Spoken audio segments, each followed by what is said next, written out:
David Card ganhou o Nobel de Economia por estudos que mostram que o aumento do salário mínimo não aumenta o desemprego. Mas será mesmo?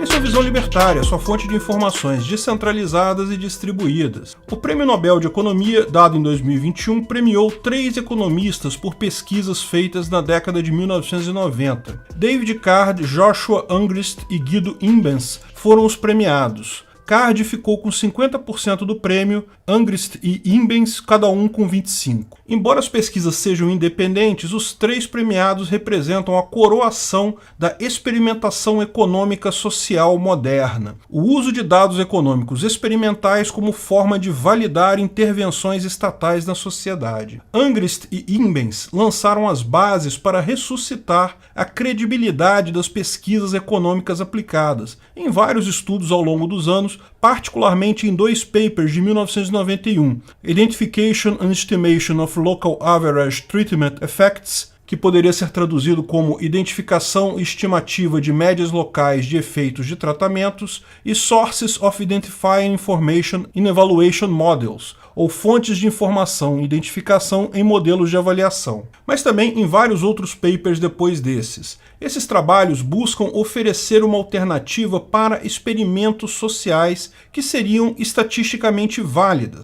Com base no trabalho deles, Card publicou vários trabalhos também na década de 1990 que mostravam, entre outras coisas, que salário mínimo não aumenta o desemprego. No trabalho Minimum Wage Unemployment, a Case Study of the Fast Food Industry in New Jersey and Pennsylvania, ou em português, Salário Mínimo e Emprego, um estudo de caso da indústria de fast food em Nova Jersey e Pensilvânia, de 1940, e também que imigrantes não causam desemprego ou diminuição de salário dos nativos, no The Impact of the Mariel Boat Leaf in the Miami Labor Market, ou o impacto do Mariel Boat Leaf no mercado de trabalho em Miami, em português, de 1990. Como vocês podem imaginar, essas pesquisas deles deixaram a esquerda deliciada. Finalmente temos um argumento para justificar salário mínimo e fronteiras abertas. Não é por outro motivo que o pesquisador ganhou uma enorme relevância que é coroada agora com o Prêmio Nobel. Mas, como seria de se esperar, tais pesquisas indicam muito menos do que os socialistas esquerdistas gostariam que ela indicasse. Por exemplo, a conclusão do estudo sobre salários mínimos do Card de 1994, talvez o estudo mais citado por esquerdistas no mundo todo,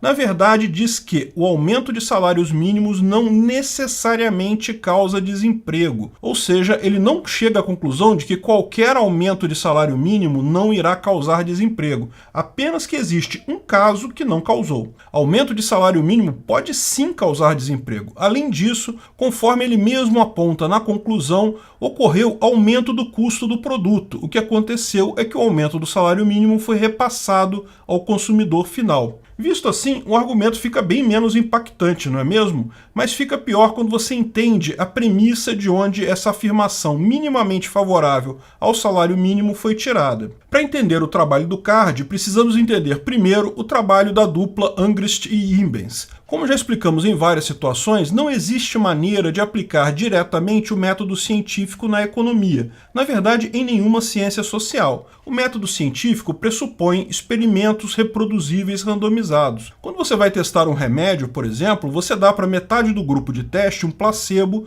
e metade recebe o medicamento, sem nem os pacientes saberem quem tomou o que e nem o pesquisador. Por isso o nome duplo cego. Então você pode calcular no final a diferença da eficácia porque os pacientes não sabem em que grupos estão e nem os pesquisadores. Mas imagine que você queira fazer um experimento, por exemplo, para saber se salário mínimo aumenta o desemprego ou não. Como é que você faria isso? Tem como dar salário mínimo para uma parte das pessoas e não dar salário mínimo para as outras? Não tem nem como fazer isso na forma de duplo cego, né? Sem ninguém ficar sabendo se está recebendo salário mínimo ou não. Não existe como fazer experiências econômicas ou sociais, primeiro pelo fator ético. Você estaria tratando as pessoas de forma diferente, talvez de forma cruel, e segundo, pelo fator do conhecimento. As pessoas sabem em que situação elas estão e vão agir de acordo com isso, o que fatalmente mascara os resultados do teste. Pior, para garantir a precisão, esse estudo precisaria ser feito de forma reproduzível em outros grupos, para se ter um valor de fato confiável. O que propuseram Angrist e Imbens foi a criação do que é chamado experimento natural, uma situação que acontece espontaneamente, mas que permite fazer um experimento. Imagine que por alguma política realmente alguém tenha sido segregado numa cidade, tem uma parte da população de um jeito e outra parte de outro. Daí você já tem a situação randômica e pode partir disso. Nessa visão deles, é preciso que a mudança de política aconteça de forma adequada para populações relativamente homogêneas recebendo tratamento distinto de forma aleatória. Por exemplo, imagine a cidade de Berlim, que foi dividida ao meio por 25 anos, metade viveu no comunismo e a outra metade no capitalismo. Isso é um experimento natural. Você não poderia fazer isso se quisesse, seria totalmente antiético, mas já que foi feito, você pode medir as coisas e tirar as suas conclusões. E foi assim que Card fez o estudo dele sobre o salário mínimo. Ele usou as estatísticas da cidade de Filadélfia, que é uma cidade na Pensilvânia, mas que metade da cidade fica no estado de Nova Jersey. O estudo refere-se apenas a empregados em redes de fast food. Não foi visto o emprego em geral, apenas no fast food. Em abril de 1992, o salário mínimo em Nova Jersey foi aumentado de 4,25 dólares por hora para 5,05 dólares por hora. Foi um grande aumento, 18%. Houve muita briga política, pressão contrária, mas acabou passando esse aumento. Só em Nova Jersey. Isso significa que na Pensilvânia o salário mínimo não foi alterado. Então temos uma situação que a cidade da Filadélfia, que fica dividida entre os dois estados, uma parte passou a ter salário mínimo maior e a outra não. Um experimento natural, tal como preconizado por Angrist e Imbens. E foi um aumento de 18%, o que é significativo. Se considerarmos, conforme diz a escola austríaca, aumento de salário mínimo causa desemprego, deveria haver um aumento significativo do desemprego no lado de Nova Jersey, certo? E não foi isso que aconteceu. De fato, ele diz que houve até um pequeno aumento do emprego, mas deixa claro que se trata de uma observação sem impacto estatístico correto. Mas então, como pode não ter aumento de desemprego?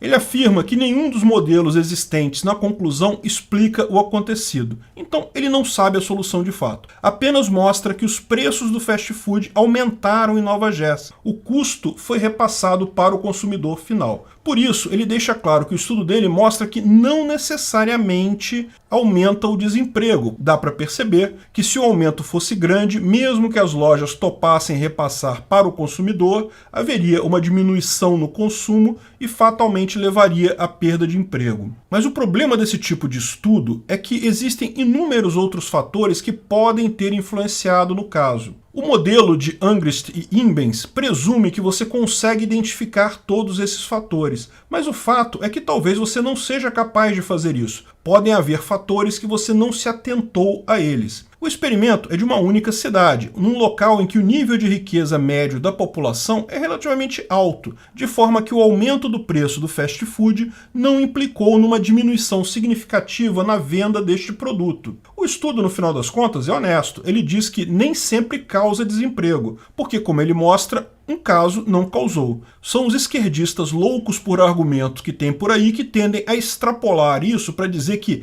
toda vez que aumenta salário mínimo nunca tem desemprego. Não foi isso que o estudo disse. Nessa situação específica não houve impacto no desemprego porque o aumento foi dentro de uma margem aceitável pelo negócio do fast food na região. Aumento de salário mínimo, como expliquei no vídeo, o salário mínimo ajuda o trabalhador, que está lá no canal Ancapsu Classic, pode sim ajudar em uma pequena parte dos empregados, aqueles cujo salário atual é menor que o mínimo, mas cujo valor gerado pelo trabalho é maior. Como o aumento, na verdade, foi para um valor mediano dentro da faixa de salários da região, já havia lojas que pagavam bem mais do que esse mínimo, isso fez pouca diferença. Mas isso aconteceu apenas por se tratar de um valor nessa indústria específica, nessa região específica. Não há nenhuma ligação de que isso não causaria desemprego em outras áreas de serviço, além do fast food, nem que não causará desemprego no longo prazo. Lembre-se, foi um estudo limitado a uma única cidade com dados de 2 anos após essa lei. No final, cabe lembrar que o aumento do salário mínimo não representou um aumento do desemprego naquela região,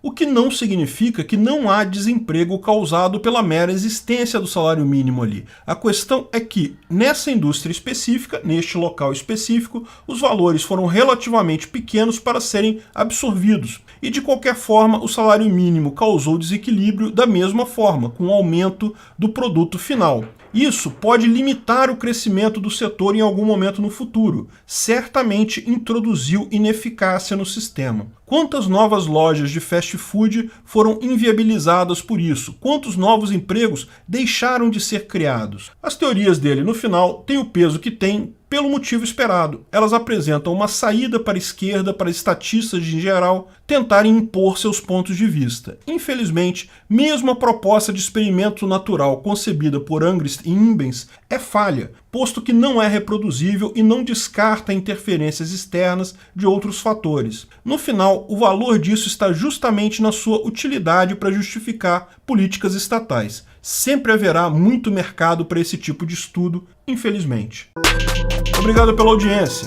Esse vídeo foi um oferecimento de armataweb.com, cloud e serviços de data center. 100% de compromisso com a satisfação e privacidade dos clientes. Aceitamos Bitcoin. Veja o link na descrição do vídeo. Se você gostou desse vídeo, clique no like e compartilhe ele em suas redes sociais. Se inscreva no canal para nos ajudar, clicando no botão vermelho abaixo. Se quiser ser avisado de novos vídeos, clique no sininho ao lado. Se você quiser comprar camisas e outros itens do Visão Libertária, veja nossos itens no site Pimenta no Café, pimentanocafé.com.br/Visão Libertária, tudo junto sem acento, ou clique no link da descrição. Até a próxima!